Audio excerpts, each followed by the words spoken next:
Reconstruction Project. It is your host, Miss Janelle.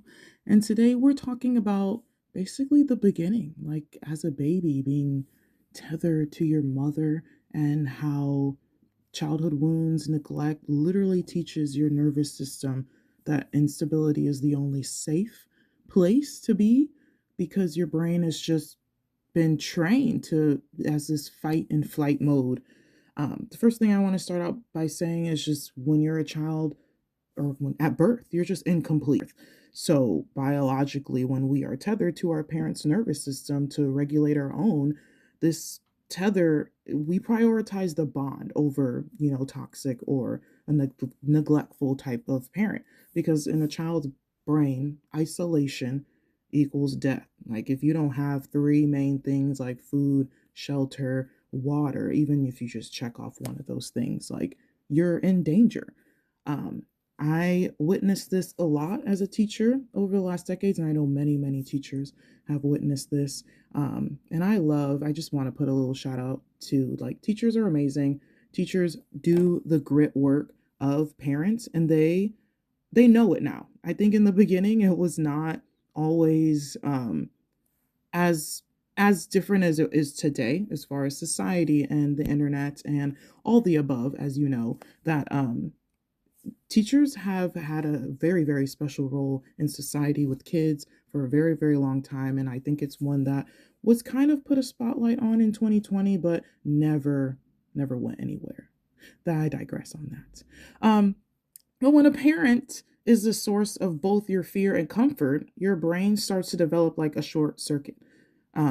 You're driven to run towards the very person that's causing you distress, to find safety. And in that, you are actually creating the first trauma bond.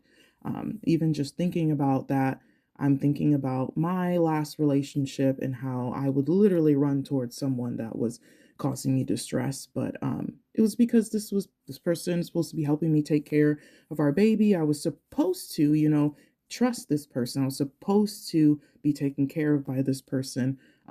But I was used to, having that stressful type of coming back to someone, even though they weren't giving me what I needed.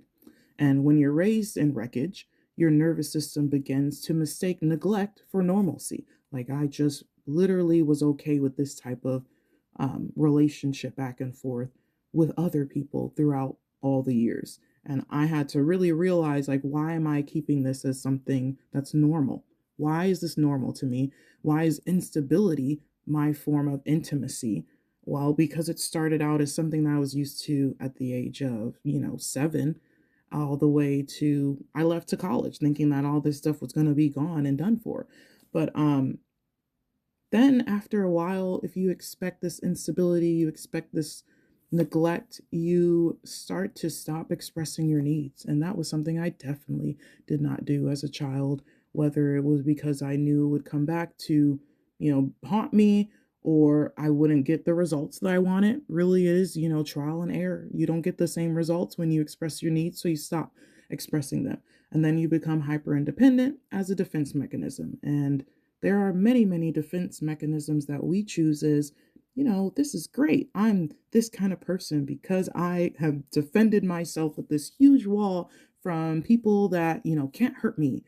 But actually, it keeps you trapped in toxic cycles because not only are you blocking a wall from someone or being able to address something with them, you're blocking yourself from even thinking about it, processing it, understanding it, all of the above.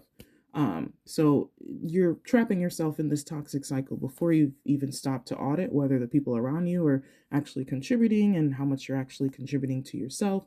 A lot of this has to do with self-care and being selfless. A lot of adults that were maybe didn't have, we're always giving and giving, and we're a kind person, a big heart, always giving people that second, third chance, then you're not going to be used to, cutting people off for certain, boundaries because your baseline and your boundaries are so small. You haven't even imagined it, having a baseline of my value is the utmost importance. If someone doesn't value me within, this timeline, then I'm done. No, a lot of people that are hurt have been hurting from their childhood or have learned a certain way to be don't realize this.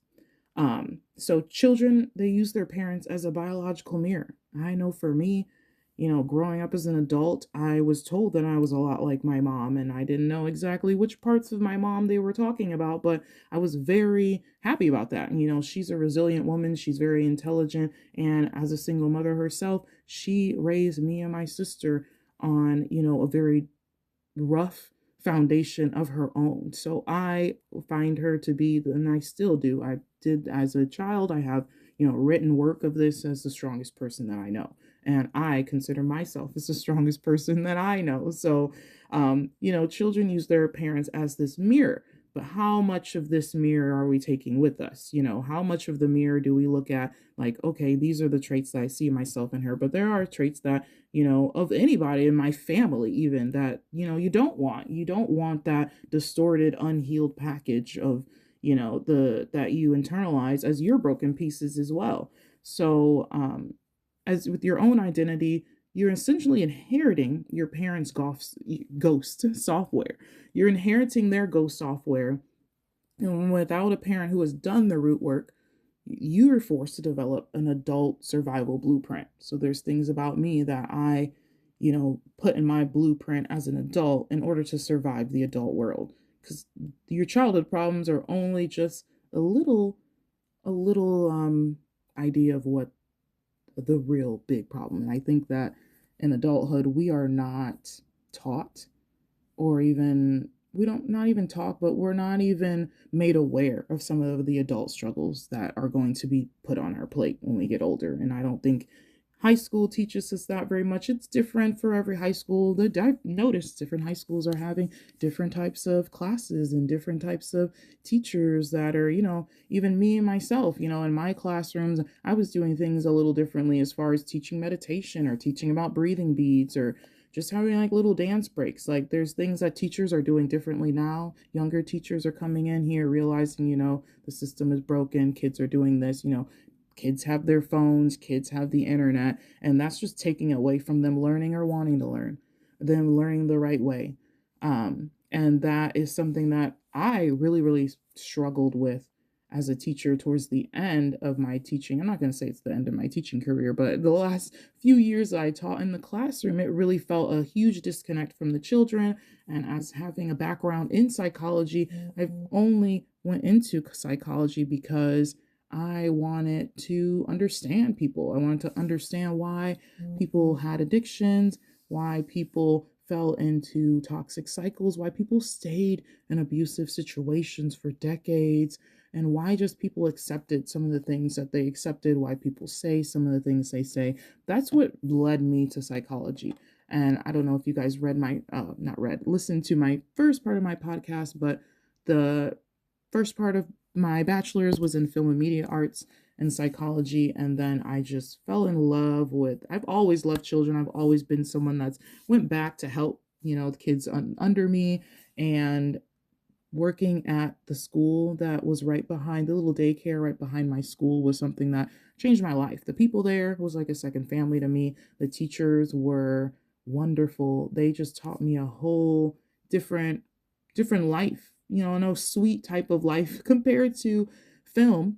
I was in a set, I have directors, I have editors, and it's cutthroat. So the two jobs that I had within that year were so opposites that I felt called to be a teacher. My mothering type of nurturing, role model type of way was something that I've always had in me. I grew up fast, so I've always had this type of mothering and teacher type of aspect to me. So going into my master's for education was not weird. It was not like out of the ballpark. I always felt like, if I wanted to do film and media arts, I can always still contribute with that in the teaching community. So I find that learning psychology has been definitely something that I never stopped doing because it helped me in life. And that's another thing that I want to point out is that we can never stop learning. After you go to college, if you don't plan on going back to school, that's great. I mean, I'm so much in debt from school, like I don't want to talk about it. There's so many people, I don't even want to talk about that part, but like there's a reason that a lot of people aren't going back to school or have to drop out. It's because it's just sometimes they don't want us to go back to school. But Google exists, AI exists. I use Gemini and ChatGPT on a regular, and being by yourself and just being able to sit with your own thoughts and have the ability to look up these things and learn, it's like not an excuse anymore. You can't just act like, oh, I didn't know this and I'm just learning as I go. Like, you really don't have to learn as you go anymore. So I just want to point out that one thing: your brain is not broken.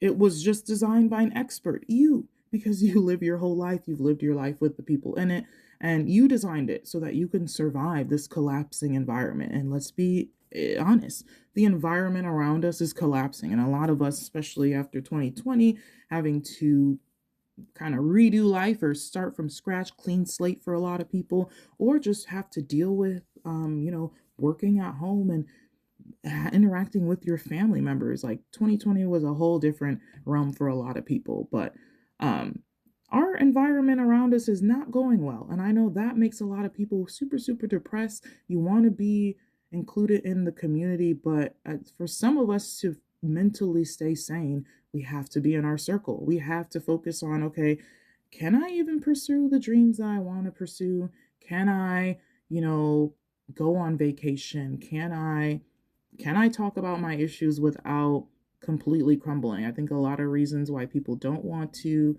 go to counseling or just be true to themselves is because there's a lot of hurt under that.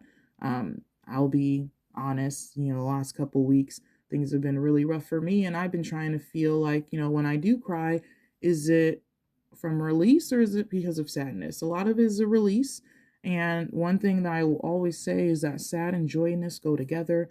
You will never feel true joy unless you feel true sadness. So I don't know if anyone's seen Inside Out. That's one of my favorite movies. And I know it's a movie that's close to my heart because at my school, the director actually came and visited our school. So I was able to sit in and learn about the movie, why he came up with the movie and all that. And as a film major, anything film related is my thing. I love documentaries. As a child, I used to go to documentaries, and I felt like I was kind of lame because I'd be, 15 years old watching a documentary about someone that was put in prison on, false terms or something. And I'd leave like, this is outrageous. Like, why would someone do, like, I would just leave mad and wanting to do something every time I left a documentary. With our environment and the way things are happening, we feel like we can't change anything. A lot of this stuff is completely out of our control. And that's another thing that helps me, is knowing what I can and cannot control. I know you guys see some of the things that I post, but if you just think about it, most of the things you can control have to do solely with you. But you still have control in the decisions you make. You still have control in the people that you invite into your life. And that changes so many things just by the decisions, choices you make, the boundaries you have. You being able, this is the whole point of the soul reconstruction project, is that you reconstructing your own soul is giving you that autonomy that you didn't think that you had. Autonomy and control are similar, but obviously viewed a little bit differently. Control is a little bit more negative. Autonomy seems as more as like a positive type of thing. So for moving into the loop of toxic cycles, our brain literally seeks out familiar chaos. I did not realize this as an adult, and if you're a teenager listening to this, like, this is really important, that when you're looking for, love, which if you're a teenager, you might not know what love is. You might not be seeking the particular love that you know that you should have. But seeking out a familiar chaos, it's because it's the only blueprint we know how to navigate. If we are met with something that's peaceful, or someone's communicating with us, or someone's just doing a loop that we're not used to, then obviously you're going to freeze up. You're not used to it. You haven't trained for it. You've never witnessed it before. So it's kind of like these unmet needs that were your baseline. As your childhood defined your unmet needs, the pathways were treated as starvation, and you were just comfortable in that constant. But when you're constantly being fed by someone, psychologically, intimately, whatever you want to say, then it's gonna be weird. And I don't want to put words into anyone's mouth, but for myself, when I do experience something in a very good way, something that I'm not used to, positive and peaceful, I am flabbergasted. I would say the word. I'm just like, wait, what? So I just want people to recognize, and then we're obviously going to talk way deeper into some of these things, but the main point is that these trauma bonds, this normalcy of incompatibility and stability is something that is ingrained at you at so young. And I even want to touch back on, because I don't know if I mentioned this, but when your mother, even me, I'm going to say me, when I was pregnant with my daughter and I was in an abusive relationship, I knew that my daughter was going to feel and hear everything that I was feeling and hearing. So it only made it more important to me. And I think that was just the beginning of me changing who I was, is because I knew that this child was growing. Like I was the machine to help this person grow. And if I'm broken, how the F am I? How's this baby gonna be okay? So it was like that click in my brain that I was like, I can't fuck this up. This is something that I was meant to be. I always knew I was going to be a mother. I actually even knew I was going to be a mother when the time I was going to be a mother.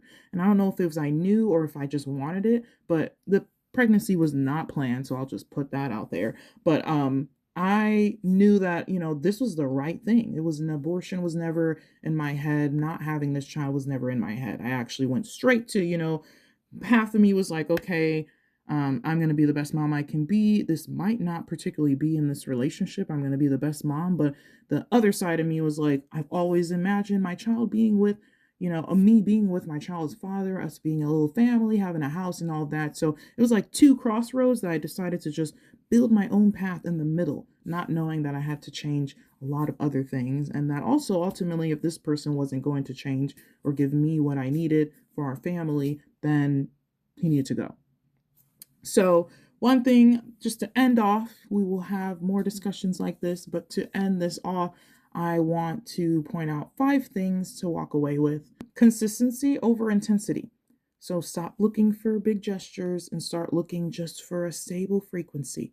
This is something I wish someone had, talked to me about. If they don't care about you in times of just normalcy, things, just everyday life, quiet moments, or they only care about you in bursts of crisis, then they're feeding a trauma bond. And I really highly suggest people look up trauma bonds so you can recognize. The first thing of the RIP framework is resilience through recognition, just knowing what these words mean. Because until I got out of my abusive situation, as being a mother, I didn't even know what some of these words meant.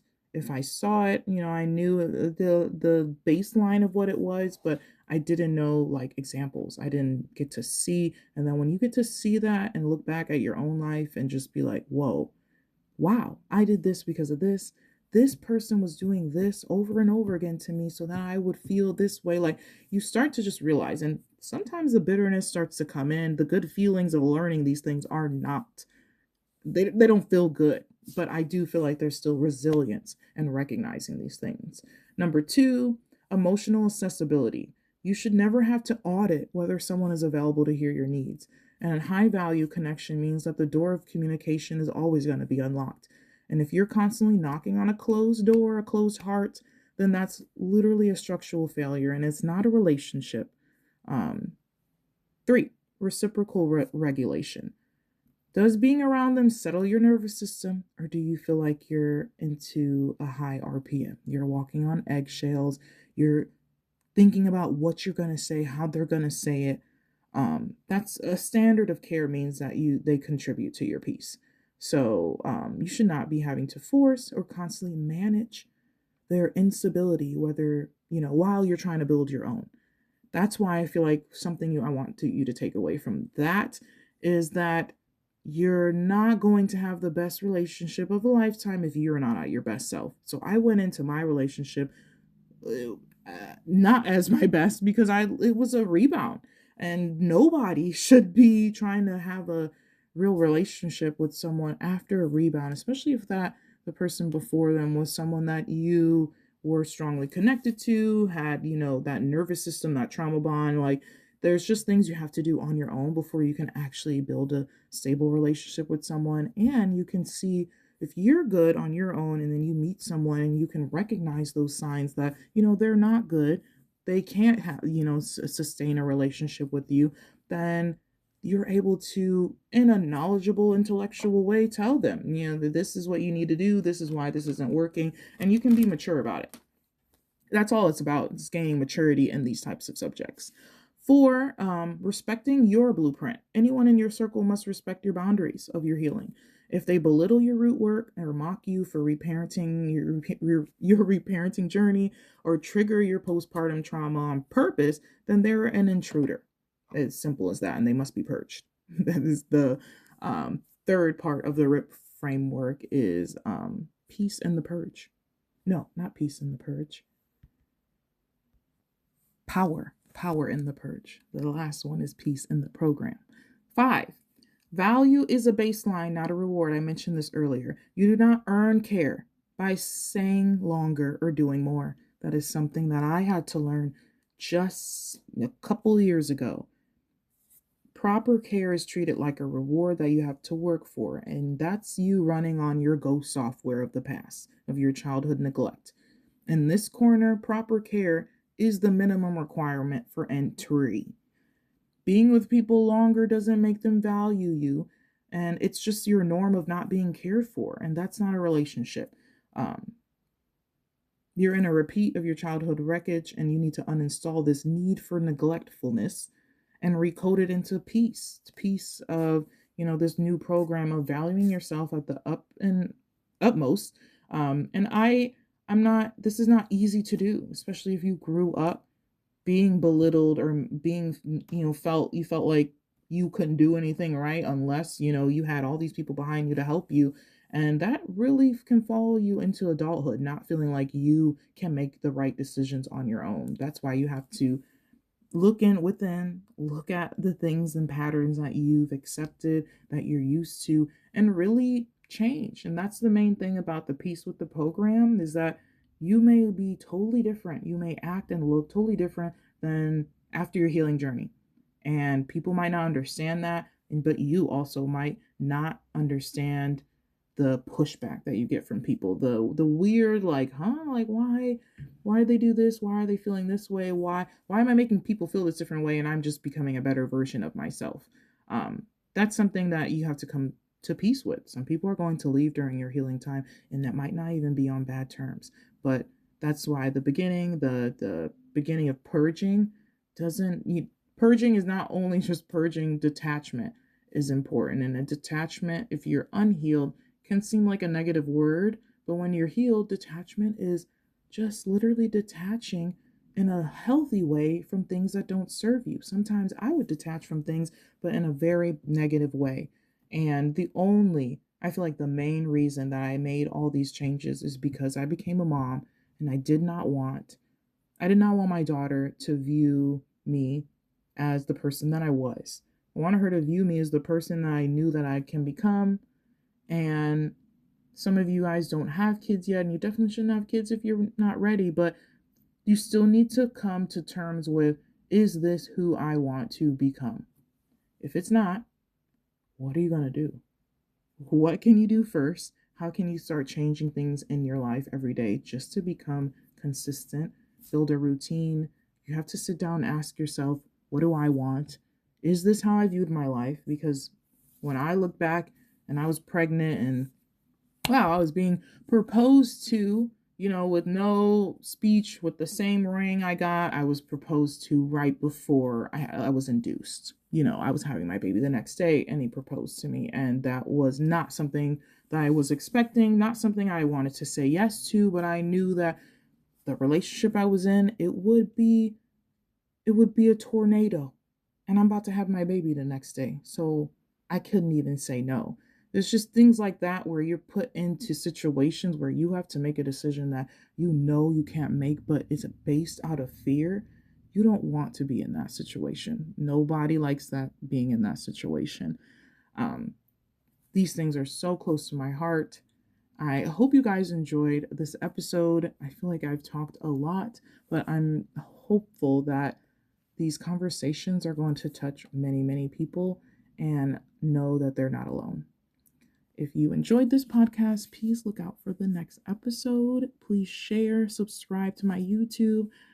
Kenzie's Corner is a great place to look for reparenting tips And Care for My Hair is another place on my YouTube that I talk about these type of these types of topics, but I'm also connecting how the root work, your hair, is connected to, the root work of your soul.